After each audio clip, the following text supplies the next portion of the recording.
पुरुषोत्तम मास महात्म कथा अध्याय 8। सूत जी बोले, है तपोधन, विष्णु और श्री कृष्ण के संवाद को सुन संतुष्ट मन नारद नारायण से पुनः प्रश्न करने लगे। नारद जी बोले, है प्रभु, जब विष्णु वैकुंठ चले गए तब फिर क्या हुआ, कहिए। आदि पुरुष कृष्ण और हरिसूत का जो संवाद है वह सब प्राणियों को कल्याणकर है। इस प्रकार प्रश्न सुन फिर भगवान बद्री नारायण जगत को आनंद देने वाला बृहद आख्यान कहने लगे। श्री नारायण बोले, तदनंतर विष्णु बड़े प्रसन्न होकर वैकुंठ गए और वहां जाकर, हे नारद, आदिमास को अपने पास ही बसा लिया। अधिमास वैकुंठ में वास पाकर अत्यंत प्रसन्न हुआ और 12 मासों का राजा होकर विष्णु के साथ रहने लगा। 12 मासों में मलमास को श्रेष्ठ बनाकर विष्णु मन से संतुष्ट हुए। हे मुने, अनंतर भक्तों के ऊपर कृपा करने वाले भगवान युधिष्ठिर और द्रौपदी की ओर देखते हुए कृपा करके अर्जुन से यह बोले। श्री कृष्ण बोले, हे राज शार्दूल, हमको मालूम होता है कि तपोवन में आकर आप लोगों ने दुखित होने के कारण पुरुषोत्तम मास का आदर नहीं किया। वृंदावन की शोभा के नाथ भगवान का पात्र पुरुषोत्तम मास आप वनवासियों का प्रमाद से व्यतीत हो गया।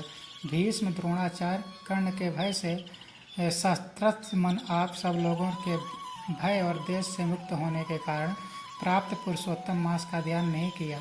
कृष्ण द्वैपायन वासुदेव से प्राप्त विद्या के आराधना से तत्पर रणवीर अर्जुन ने इंद्रकील पर्वत पर चले जाने पर उनके वियोग से दुखित आप लोगों ने पुरुषोत्तम मास को नहीं जाना। अब यदि आप यह पूछें कि हम क्या करें, तो मैं यही कहूँगा कि भाग्य का अवलंबन करो। पुरुषों का जैसा अदृष्ट होता है वैसा ही सदा भासता है। भाग्य से उत्पन्न जो फल है वह अवश्य ही भोगना पड़ता है। सुख, दुख, भय, कुशलता इत्यादि भाग्यानुसार ही मनुष्यों को प्राप्त होते हैं। अतः अदृष्ट पर विश्वास रखने वाले आप लोगों को अदृष्ट पर निर्भर रहना चाहिए। अब इसके बाद आप लोगों के दुख का दूसरा कारण और बड़ा आश्चर्यजनक इतिहास के सहित कहते हैं। हे महाराज, हमारे मुख से कहा हुआ सुनो। श्री कृष्ण बोले, यह भाग्यशालिनी द्रौपदी पूर्व जन्म में बड़ी सुंदरी मेधावी ऋषि के घर में उत्पन्न हुई थी। समय व्यतीत होने पर जब 10 वर्ष की हुई तब क्रम से रूप और लावण्य से युक्त अति सुंदरी और आकर्षकांत नेत्र से शोभायमान हुई। चातुर्य गुण से युक्त यह अपने पिता की एकमात्र इकलौती कन्या थी। अतः चतुरा गुणवती सुंदरी यह पिता की बड़ी लाडली थी। मेधावी ने सदा लड़के की तरह इसे माना, कभी भी अनादर नहीं किया। यह भी साहित्य शास्त्र में पंडिता और नीति शास्त्र में भी प्रवीणा थी। इसकी माता इसकी छोटी अवस्था में ही मर गई थी। पिता ने ही प्रसन्नता पूर्वक पाला पोसा था। पास में रहने वाली अपनी सखी के पुत्र पौत्राद सुख को देख इसको भी स्पृहा हुई और तब यह सोचने लगी कि हमें भी यह सुख कैसे प्राप्त होगा। गुण और भाग्य का निधि सुख देने वाला पति और सत्पुत्र कैसे होंगे। इस प्रकार मनोरथ विचारती हुई सोचने लगी कि पहले मेरा विवाह उपस्थित था, परंतु भाग्य ने बिगाड़ दिया। अब क्या करने से अथवा क्या जानने से एवं किस देवता की उपासना करने से या किस मुनि के शरण में जाने से अथवा किस तीर्थ का आश्रय करने से मेरी मनोकामना पूर्ण होगी। मेरा भाग्य कैसे सो गया कि कोई भी पति मुझको वरण नहीं करता है। पंडित भी मेरे पिता मेरे ही दुर्भाग्य से मूर्ख हो गया है। बड़ा आश्चर्य है, विवाह का समय उपस्थित होने पर भी मेरे समान वर को पिता ने नहीं दिया। मैं अपनी सहेलियों के बीच में प्रमुख हूँ, परंतु कुमारी होने के कारण पति दुख से पीड़ित हूँ। जैसे मेरी सखियाँ पति सुख को भोगने वाली हैं, वैसे मैं नहीं हूँ। मेरे भाग्यवती माता क्यों पहले मर गई। इस प्रकार चिंता से व्याकुल कन्या मनोरथ रूप समुद्र के मोह रूप जल में निमग्न हो शोक मोह रूप लहरों से पीड़ित हो गई। इसके पिता मेधावी ऋषि भी कन्यादान के लिए कन्या के समान वर ढूंढने के हेतु देश विदेश भ्रमण करने के लिए निकले, परंतु कन्या के अनुरूप वर न मिलने से अपने मनोरथ में निराश हुए। कन्या के और अपने भाग्य से कन्या दान रूप संकल्प के पूर्ण न होने से देव योग के कारण बड़ा भारी दारुण ज्वर उन्हें आ गया। सब अंग ऐसे फूटने लगे जैसे समस्त अंग टूट टूट कर अलग हो जाएंगे और ज्वर की ज्वाला से व्याकुल हुए स्वेच्छावास लेने महादारुण मूर्छा से मदिरा पान से उन्मुक्त की तरह पैर लड़खड़ाते गिरते पड़ते किसी तरह घर में आए और आते ही पृथ्वी पर गिर पड़े।